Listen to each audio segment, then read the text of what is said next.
कृष्णा नदी पाक हिरवीगार झाली, पाक केमिकल युक्त झाली, त्याचं मूळ कुठं आहे हे शोधत शोधत आम्ही कराडवरनं सातारपर्यंत आले. आता आम्ही सातारमध्ये तासगाव या गावात आहे, त्या डॅम वरनं बघतोय पाक पाणी हिरवगार आहे पाक. आता आम्ही कराडवरनं सातारला जात असताना प्रत्येक गावात गेलो आणि प्रत्येक गावातलं पाणी बघितलं. कोपर्ड्यात गेलो, शिरवड्यात गेलो, पुढे तारगावात गेलो, धामनेर मध्ये पण गेलो, जे काटापूर मध्ये गेलो, त्यानंतर पुढे गेलो सातारमध्ये. आता मी पोहोचलोय साताऱ्यातील संगम माऊली या ठिकाणी. इथं बघा, ही पाहू शकता वेण्णा नदी. वेण्णा नदीतनं स्वच्छ पाणी येते, पण ही कृष्णा नदी आहे ना, कृष्णा नदीतनं एकदम हिरवगार आणि केमिकल युक्त पाणी येते. मित्रांनो, या गोष्टीकडे सर्वांनी खूप गांभीर्याने लक्ष दिलं पाहिजे, कारण हा प्रश्न फक्त कराडपुरता मर्यादित नसून पूर्ण सातारा जिल्ह्यातील लाखो नागरिकांच्या आयुष्याचा प्रश्न आहे. सातारा जिल्ह्यात 8 आमदार आणि 2 खासदार आहेत. या सर्वांना मी विनंती करतो की या गोष्टीकडे सर्वांनी गांभीर्याने बघावं आणि योग्य ती कारवाई करून आपली कृष्णा माय म्हणजेच आपली कृष्णा नदी स्वच्छ करावी. आणि पूर्ण सातारकरांना एक विनंती करतो, नदीला आपण माय म्हणतोय तर मित्रांनो, परवाचं सॅम्पल भरून ठेवलेलं, आता आजचं सॅम्पल दाखवतो तुम्हाला. विश्वास बसणार नाही तुम्हाला की फरक किती आहे. दाखवतो, 1 मिनिट बघा.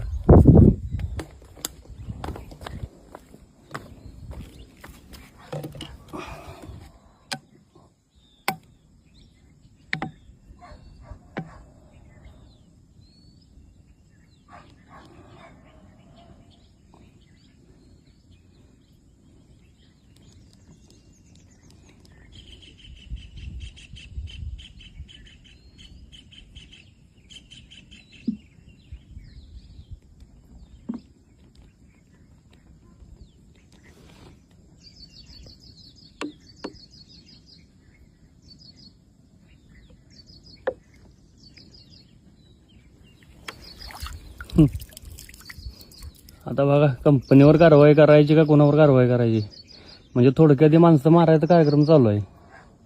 असलं पाणी चुकून जर घरच्या नळाला जर आलं किंवा चुकून जर काय जनावरांना पेलं. कळविण्यात येते की कृष्णा नदीच्या पाणीपात्रात रासायनिक प्रदूषण केमिकल आढळल्याने कृष्णा नदीतील पाणी कोणीही पिण्यास वापरू नये. या दूषित पाण्यामुळे गॅस्ट्रो, कावीळ, उलट्या, जुलाब अथवा अन्य आजाराची शक्यता दाखवता येत नाही. त्यामुळे सर्व नागरिकांनी कृष्णा नदीतील पाणी स्वच्छ होईपर्यंत आपल्या कुटुंबाला व जनावरांना बोरवेल किंवा फिल्टरच्या पाण्याचा वापर करावा. तसेच नागरिकांनी पिण्याचे पाणी उकळून व गाळून पिण्यास वापरावे ही विनंती.